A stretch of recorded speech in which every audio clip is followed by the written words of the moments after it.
Muy buenas tardes. Vamos a dar inicio al curso, a la materia de textos literarios 3, turno sabatino, esperando la conexión con los alumnos. Vamos a ver primero el encuadre, el temario, cómo se calificará, la forma de trabajar, entre otras cosas. Y Literarios 3 no es precisamente la continuidad de Literarios 2, ya que los temas que se abordarán en esta materia son temas que se enfocan específicamente a la literatura hispanoamericana. Tenemos a Laura Pérez. Dani. Muy bien. Laura, ¿me escuchan? Yo sí lo escucho, profe. Buenas tardes. Sí. Vi que te estabas conectando apenas. No, Entonces, ya estaba conectada, pero me parecía que todavía no iniciaba la reunión. está Ya programada. estoy. Sí, Programada. me conecté a la 1:20. Ahí Sí, decía que la 1:20, ¿verdad? Sí. sí, es hora. Pero cuando me metí todavía no la iniciaba. Sí, Ya ya, hasta ahorita me apareció la notificación. sí, 1:20 ya, vamos a empezar. ¿Con quién estaban ahorita de clase? Con la maestra Rosario. ¿Les va a dar ella literario? No, redacción. Nos va a dar textos filosóficos y ciencias sociales. ¿Ustedes ya no llevan redacción? No, bueno, yo no. No, les preguntaba por lo de la revista. ¿Ustedes estuvieron en la revista el cuatrimestre pasado? Sí, Sí, ¿verdad? Y Laura, ¿por qué no habla? no sé. Hola, profe. Bueno, para Yo saber si está solo. ahí. Ah, sí, aquí estoy. Entonces, 1:20 aparece la hora, ¿verdad? De la materia. Sí, Ok. Sí, una maestro. 20. ¿Y luego qué sigue de aquí? Nada. Es la última clase, creo. Sí, ya sería la última. ¿A poco sí? Dichosos ustedes. Muy bien. Tengo más alumnos en la lista, pero pues, no sé si se vayan a conectar. ¿Cuántos estuvieron ahorita en, en las otras clases? 4. Chris no estuvo, No se ha conectado. pero sí estuvo. No, en ninguna. No, ninguna. No, profe, ninguna. Es que bueno, ayer me mandó mensaje, me había dicho que cuando entrábamos y yo la verdad no sabía muy bien. Caray. Y, o sea, no sabía el día que íbamos a entrar. No. Y ayer que fui a darme lo de mi colegiatura, pregunté y ya no me había conectado hasta ahorita en la mañana. ¿Y qué Te dijiste? mandé mensaje, pero no, es que pensé que iba a ser hasta el otro sábado. ¿Qué tal? Le hubieras preguntado Quería vacaciones largas, profe. de un mes. Le hubieras preguntado a Laura. ¿No?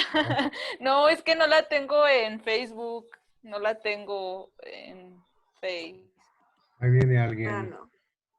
Déjame ver quién, para poder empezar. 5NHXPC reportándose. ¿Qué tal? Profe, ¿cómo está? Buenas tardes. ¿Qué dice? Ahí está Echeverría. ¿Cómo ha estado, maestro? Muy bien, gracias. Esperando la conexión con los alumnos. ¿Cómo está su hija? Ya estamos superando la crisis, gracias. Qué bueno. Sí, ahora sí Hace, que estoy al pendiente. hace 1 año y medio era una depresión terrible. Sí, me imagino, profesor. Ahora sí que lo vi en las redes sociales y bueno, ahora sí que de una otra manera estamos con usted y pues hasta donde sea posible, No, no, échele no. ganas, o sea. Fue gracias a ustedes a que se superó en gran parte esto. Un agradecimiento público totalmente convencido de nada más que... Sabemos que usted le echa muchas ganas. Yo sé que en un momento dado fue un momento difícil, pero bueno, ahora sí que como dicen, hay que darle vuelta a la hoja y adelante. Ok, muy bien. Ahora sí no vas a... Ahora sí vas a terminar, ¿verdad?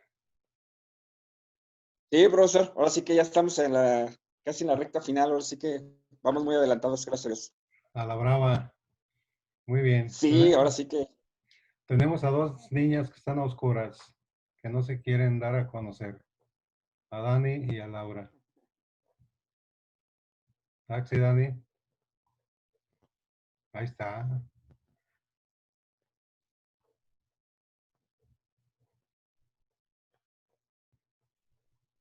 A ver, habla. Lo tenía apagado el micrófono. Laura dijo que ahí nos vemos. Bueno, entonces, seamos bienvenidos todos al curso. La materia es Textos Literarios 3. No es una continuación de Literarios 2, ¿eh? Es totalmente independiente. En Textos Literarios 2, Dani, ¿te acuerdas? Vimos más bien literatura europea, el Sí, profe. romanticismo Sí. en España, en Italia, neoclasicismo en Francia, y así sucesivamente, ¿no? Las vanguardias en Europa. Y Literarios 3 se enfoca principalmente a la literatura hispanoamericana. Se entiende por hispanoamericana las naciones o países de América donde se habla el español, porque hay países donde el español no se habla. ¿Se acuerdan de algunos de ellos? ¿Qué países no hablan español en nuestro continente? Laura, ¿dónde andabas? Ah, se me desconectó, profe. Muy bien. ¿Qué países no hablan español en el continente americano? continente americano. Estados Brasil, Unidos. Brasil Bueno, hablan sí. portugués. portugués, sí. En las Guayanas hay 3 regiones que se llaman las Guayanas, están entre Brasil y Venezuela. Una se llama Guayana Británica, otra es holandesa y otra es francesa. Es un revoltijo ahí de palabras. Se habla español, portugués, holandés. Es todo un show. Eh, Francés, creo. sí, Sí, ¿verdad? Sí, es todo también creo. es todo un show escuchar gente que habita ahí porque es un revoltijo. Y luego se dan cosas curiosas, por ejemplo, en el norte de Uruguay, donde hace frontera con Brasil, hablan el portuñol, que es una mezcla de portugués con español. Como acá en Tijuana el Spanglish, que es una mezcla de español con inglés, ¿no? Ay, me guachas al baby mientras yo parqueaba el carro. Así es, combinaciones muy locas, pero bueno, así que Sí, sí. son Dani, modismos que han hecho. modismos, la jerga. Dani, no te escondas. Laura, no te escondas. Estados Unidos, pues también el inglés. Canadá tiene 2 idiomas oficiales, el francés y el inglés, ¿no? De hecho, hay 2 Canadás, la inglesa y la francesa. Muy bien, entonces, Literarios 3, literatura hispanoamericana, la que se habla en América, pero idioma español, que fue gracias a la conquista de España sobre el continente, que llegó desde la Alta California hasta Argentina, llegó la dominación española. Por eso en Argentina se habla español, pero se habla con un acento muy peculiar. ¿Alguien sabe por qué? Elevate, che, sos un boludo.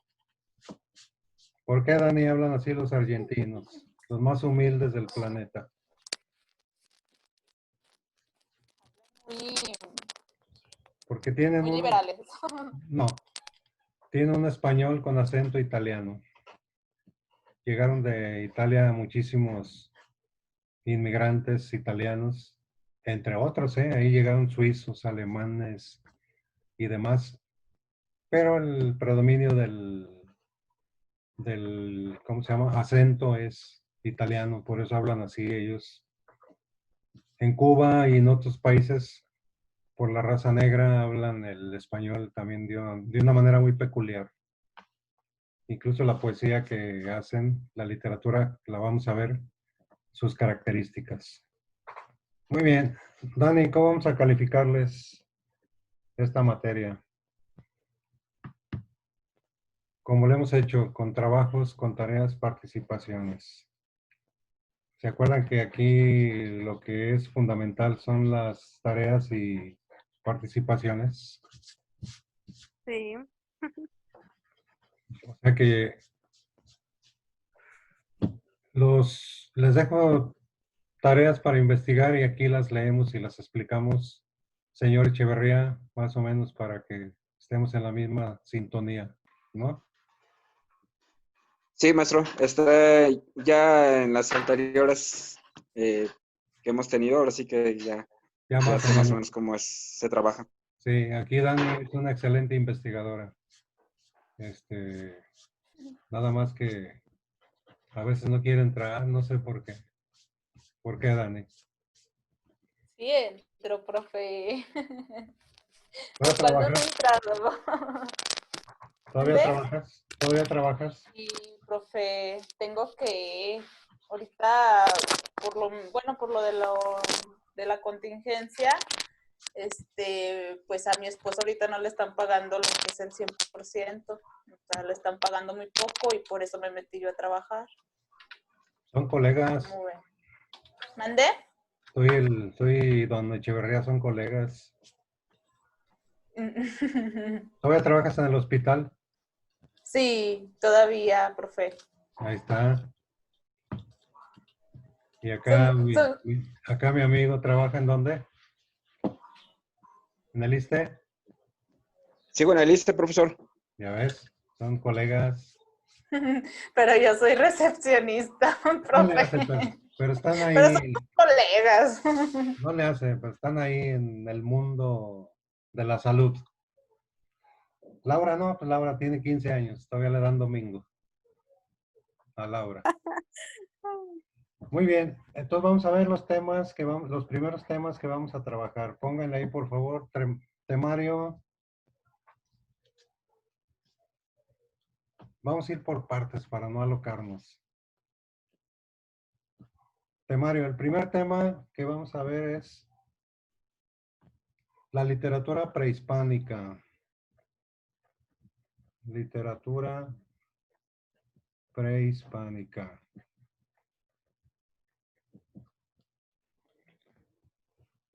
A ver, antes de seguir, ¿qué entendemos Listo, profesor. ¿qué entendemos por la palabra prehispánico? Acuérdense que pueden googlear, si no sabemos una palabra. Es como cuando les decíamos, saquen el diccionario, pues es lo mismo. Pueden sacar su diccionario electrónico. Aquí nada de que prohibido usar esto. ¿Qué será culturas prehispánicas? Acuérdense que les decían, busquen en su diccionario. Laura, ¿ahí andas? Sí, profe, ya tengo la definición. A ver, Dice, la literatura prehispánica comprende todas las expresiones de carácter literario propias del continente americano antes de la llegada de los conquistadores españoles, que en su mayoría pertenecen a la tradición oral. correctísimo. Ahí hay dos cosas muy buenas. Antes de la llegada de los españoles. De hecho, eso significa la palabra prehispánico. Pre, antes de. Hispánico, antes de la llegada española. Dijiste tradición oral. Sí, por una razón muy sencillita. Todavía no había sistemas de escritura. Entonces, los conocimientos se hacían vía oral y las comunidades eran no muy grandes. Entonces se prestaba para que la la comunicación fuera en grupos, generalmente la gente de edad mayor le transmitía los conocimientos a los jóvenes en grupos, oralmente, platicando, como si fuera un maestro. Esa es la tradición oral. Pero ¿qué pasó? Llegó un momento en que el conocimiento se fue ampliando, ampliando, ampliando, de tal manera que se hizo muy grande. Entonces, ¿qué sucedió?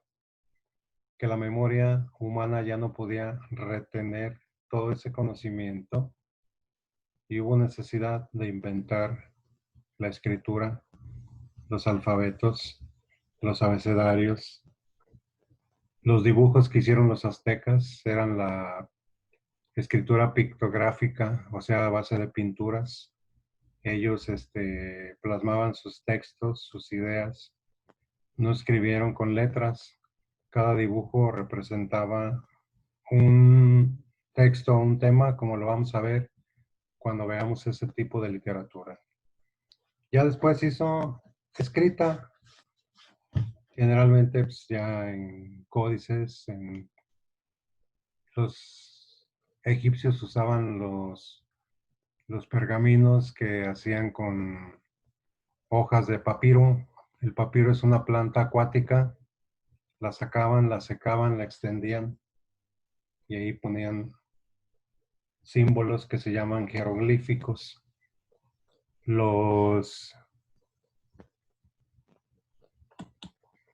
¿Cómo se llaman? Los babilonios utilizaban ladrillos, hacían como ladrillitos. Y luego esos ladrillitos, cuando estaban frescos, esos ladrillos, escribían como ganchitos. Cada ganchito representaba una idea.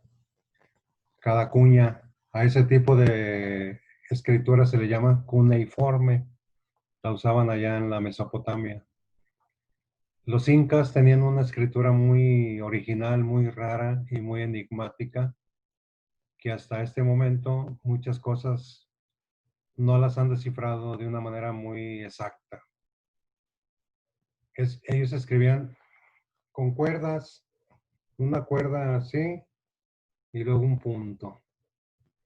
Otra cuerda así y otro punto más arriba y luego otra así. De tal modo que cada punto, según el tamaño y la posición, representaba una idea o una palabra. Y en los aztecas, cada dibujo era un tema o una idea. Y están condensados en los códices. Entonces no había abecedarios, no había alfabetos, no había letras. Los fenicios la inventan y luego por ahí los griegos le dan el sonido. Por eso distinguimos la A, se pronuncia igual, distinto a la B, a la C.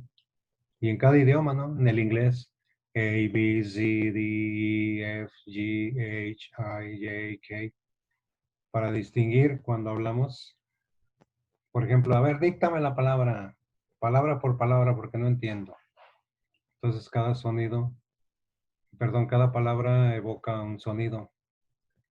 Cuando la palabra es hablada, se llama fonema. Cuando la palabra es escrita, se llama grafía. De ahí viene ortografía, caligrafía, mecanografía. Y fonema, fonético, como escuchamos, ¿no? Y se fijan que cada raza, pueblo, habla o pronuncia distinto su idioma. ¿Sí se han fijado? Por ejemplo, los alemanes pronuncian muy seco su idioma. Los italianos parece que se están peleando. È un piacere per me parlare con questa persona. Dices, ay, ahorita se van a pelear. No, así hablan. El náhuatl es un dialecto muy musical, muy monosílabo, agradable al oído. El inglés se oye muy, es más, en el inglés se oye muy distinto. ¿Alguien ha ido a Estados Unidos? ¿Sí o no? No, profe. ¿No? Yo no. Soy pobre, profe. Yo no he ido. No, pero por ejemplo el inglés que se habla en California, la pronunciación es muy distinta al de Boston, al de los condados, al de Texas, un inglés medio ranger, y es el mismo idioma. Los negros, ¿cómo hablan? Yo, man, I wanna tell you, man, I wanna drink, man, y a baile y baile, ¿no? Entonces, son aquí en México, un veracruzano pronuncia distinto a un chilango. Aquí en Guanajuato, uno de León pronuncia distinto a uno de Irapuato y no andamos tan lejos. También los de, ¿cómo se llaman? Los de Celaya hablan diferente. Así es. Una vez bueno, el gobierno del estado hizo una reunión de profesores de español del estado de Guanajuato, aquí en Comanquilla, para unificar las pruebas finales cuando hacían exámenes finales de otra manera en las secundarias. Y a mí me tocó representar a León, Guanajuato. No, me echaban carrilla, como no se dan idea, y hasta ofensiva. Principalmente los de Celaya, Salamanca e Irapuato, que hablábamos, ¿sabe qué? Y que nos creíamos lo máximo y que éramos los chilangos de Guanajuato y bla, bla, bla.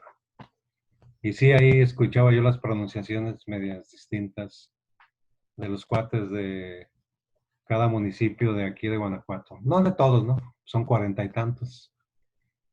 Y era para unificar los exámenes finales de todas las secundarias de aquí de Guanajuato. Muy bien. A ver, sigan googleando. Díganme algunas culturas prehispánicas. Busquen en su diccionario. ¿Dónde anda Cris? Algunas culturas prehispánicas, o sea, antes de la llegada de los españoles. Porque de esas vamos a ver su literatura de algunas. Ya tengo, profe. Ya. ¿Como cuál? Maya. Maya. También la náhuatl. Sí, náhuatl. Esa tiene 3 nombres. Mixteca. A ver, ¿cuál? Es Maya. Náhuatl. Méxica también. Ah, es la misma. Esa ¿Es la misma? tiene 3 nombres y es la misma. Náhuatl, mexica o azteca. Es la misma. Por cuestiones de ubicación. Teotihuacana. Sí. La tolteca. Allí. Zapoteca. También. Aquí me aparece epiclásico, teotihuacana, zapoteca, huasteca, olmeca. Sí. Muy bien. Bueno. Hay muchas etnias, se llaman etnias. Las principales, o las que vamos a ver, son de aquí de México, la azteca o mexica y la maya. Hay muchísimos grupos étnicos en México. Están, por ejemplo, en Chihuahua, los tarahumaras. También se les llama rarámuris. Acá para Sinaloa, Colima y esos lugares están los huicholes, los mayo, los yaquis, que ahorita andan peleándose con López Obrador. Están los náhuatl. Aquí en Guanajuato está otomíes, había otomíes y chichimecas aquí en León, Silao. En Michoacán hay 2, son pescadores y agricultores, se llaman purépechas y tarascos. Acá al sureste hay lacandones, mayas, quichés, tzotziles, acá por Campeche, Yucatán y esos lugares. Hay tepanecas, hay un montón aquí en nuestro país. Pero los que vamos a ver, toltecas de Teotihuacán. ¿Qué quiere decir Teotihuacán, Laura Pérez? Sí, estará ahí. Laura. Sí, profe, lo estoy buscando. Ah, perdón. Hay dos pirámides muy famosas en Teotihuacán. ¿Cuáles son? La... La del Sol y la de la Luna. Ah, sí, sí. Luego fue. Ahí está el Templo de las Mariposas, donde se reunían los sacerdotes, que eran adoradores de la serpiente de la sabiduría, Quetzalcóatl, o también le llamaban la serpiente emplumada. Teotihuacán quiere decir lugar donde los hombres se convierten en dioses. Eso quiere decir Teotihuacán. Entonces vamos a estudiar la literatura azteca y la literatura maya en ese tema, en el primero. Acuérdense que es una de las bases, la literatura maya y azteca, para conocer nuestra historia de México, así de fácil. Tema número 2, pónganle la conquista de México y entre paréntesis, crónicas.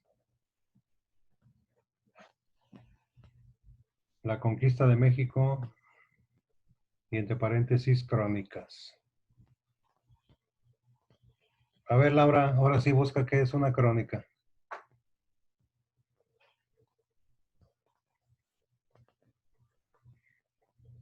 O Dani. ¿Una crónica? Sí. Sí. Me acuerdo de tu nombre, Echeverría, tu Sí. apellido Echeverría. Tu nombre otra vez, perdón, me olvido.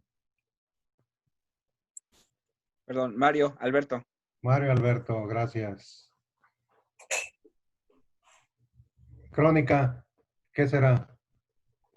Dice, la palabra crónica proviene del latín crónica, que a su vez se deriva del griego crónica, biblios, es decir, libros que dicen el orden del tiempo.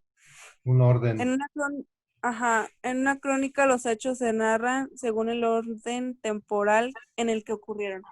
Exacto. La palabra crónica viene de cronos, que en griego significa tiempo. Cronómetro, cronometraje.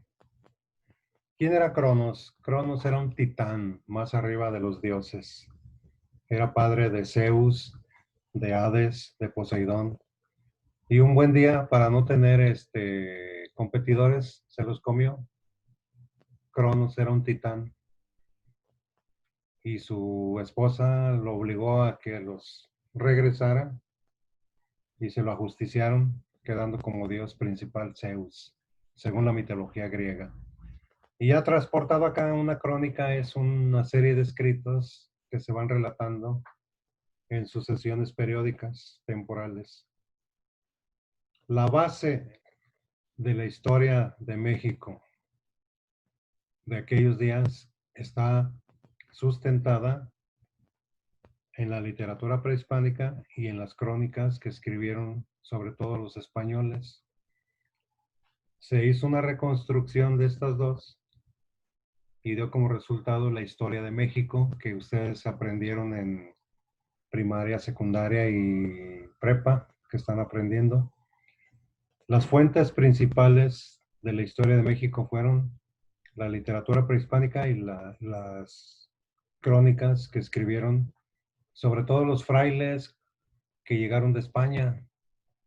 Cuando México es conquistado por los españoles, tiempo después empezaron a llegar órdenes religiosas y cada una tenía una misión importante que cumplir según el mandato de los reyes católicos.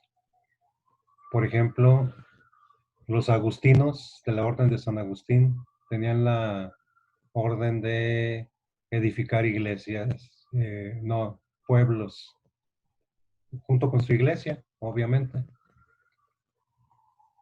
Hacían una ciudad, la fundaban y en el centro su iglesia.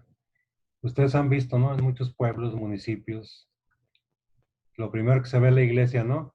Las torres. Sí. Y hay ciudades donde hay muchas iglesias. ¿Conocen alguna? Nada más Puebla. Puebla, en cada esquina hay una iglesia, ¿no? Hay iglesias, pero de a montón. Puebla fue la segunda Según ciudad. dice, Adelante. ajá. No, perdón, decía que en un momento dado, que en Puebla es una iglesia por cada día del año, o sea que son 365. Sí, sí, Eso es lo sí. que la historia dice. Sí, hay muchísimas. Y la catedral bellísima, ¿eh?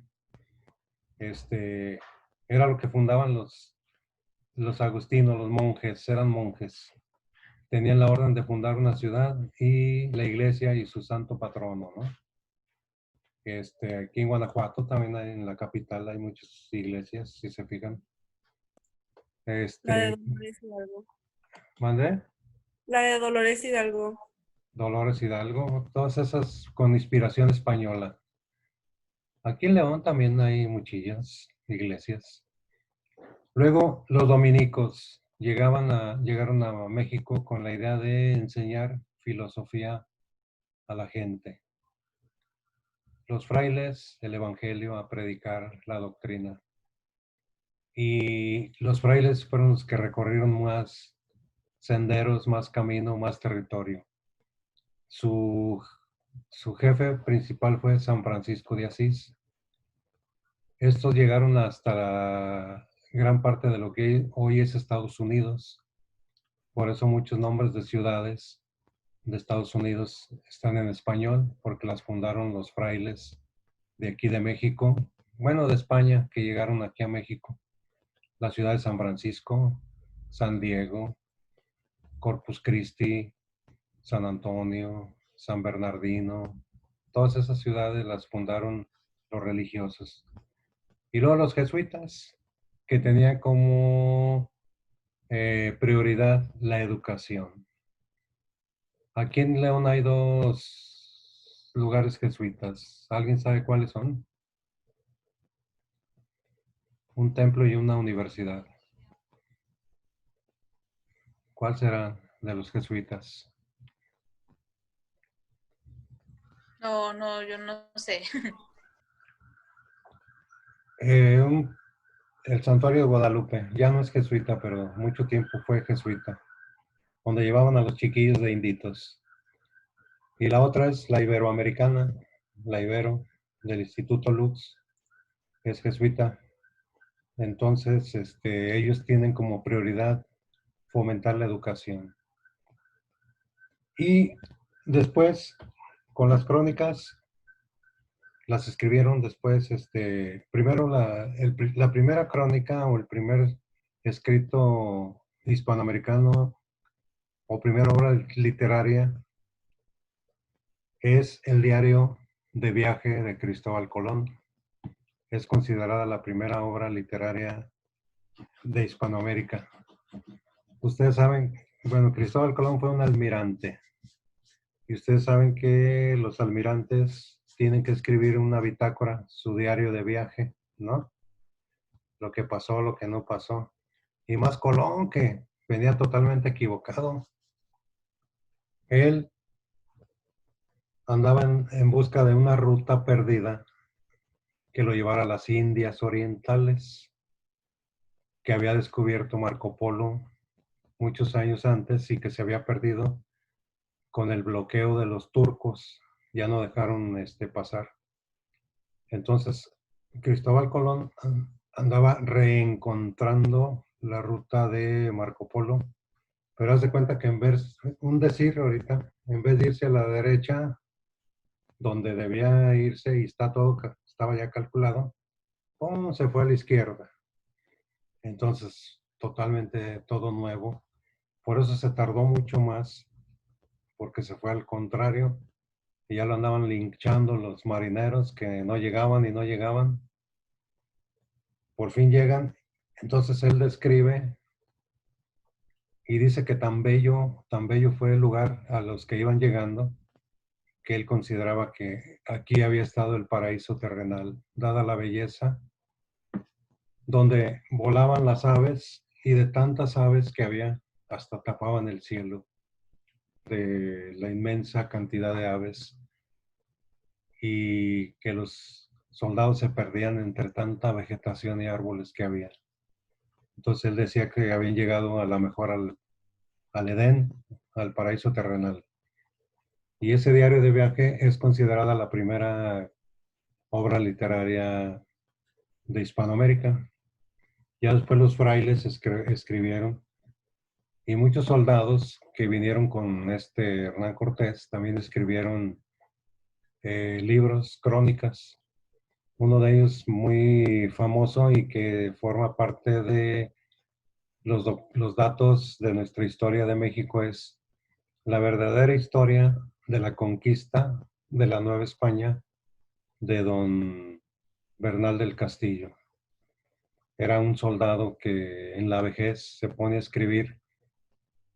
Por eso le puso la verdadera historia, porque muchos que nunca fueron soldados y que llegaron después empezaron a escribir relatos de la conquista de México y tenían muchos datos falsos porque nunca estuvieron aquí. En otras palabras, eran piratas. Muy bien.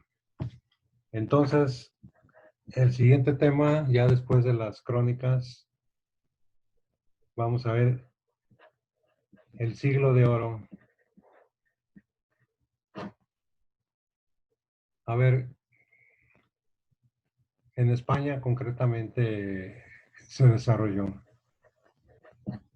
A ver, busquen un resumencito. ¿Qué quiere decir eso del siglo de oro? ¿Cuántos minutos nos quedan, Dani?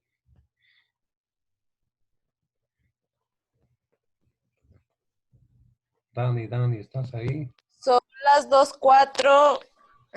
Digo que ya casi se termina, ¿no, profe? ¿Cuánto dura? Sí, aquí me marca 3:30, casi. Sí, ya, pues ¿Qué será ya casi se acaba. el siglo de oro? A ver, busquen un poquito, saquen su diccionario. Mm, Fue un siglo muy importante en España,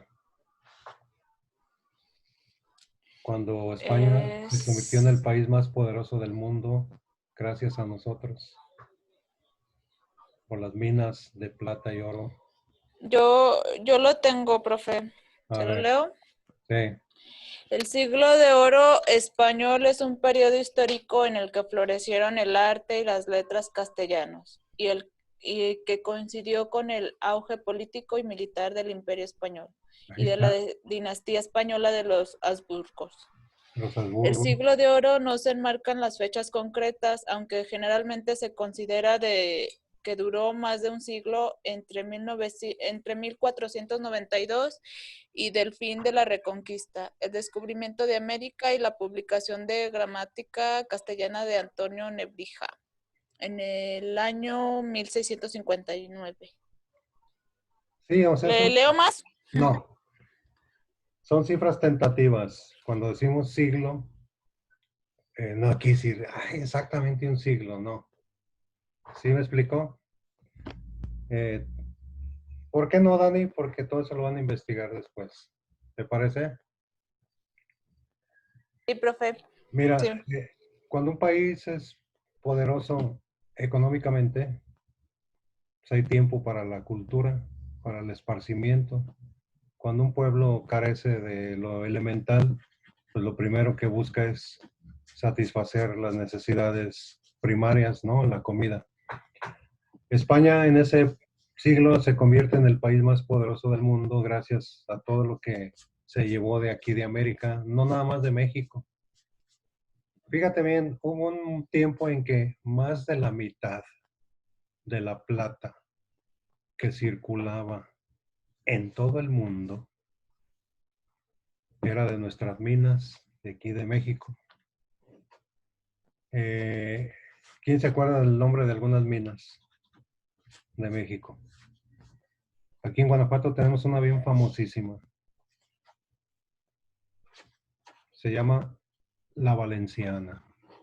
No sé si han oído hablar de ella. la valentía. No, yo no. Pero ¿qué, sabes qué era lo triste, Dani? Que Dígame, profe.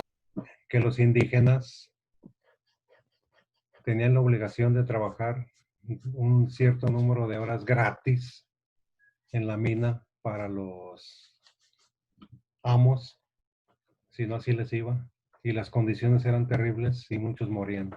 O sea, era una obligación, así por el hecho de ser indígena, que tenían que, ¿sí se escucha? Que tenían que trabajar en las minas, era a la brava. Y más de la mitad de la plata y oro era de aquí de nuestro país y gran parte de ella de Guanajuato. Obviamente hay mina en otros lugares, ¿no? A ver, antes de que me corte el Zoom a la brava, van a investigar cómo le hacemos, qué eran los códices, todo lo que puedan acerca de los códices prehispánicos, que contenían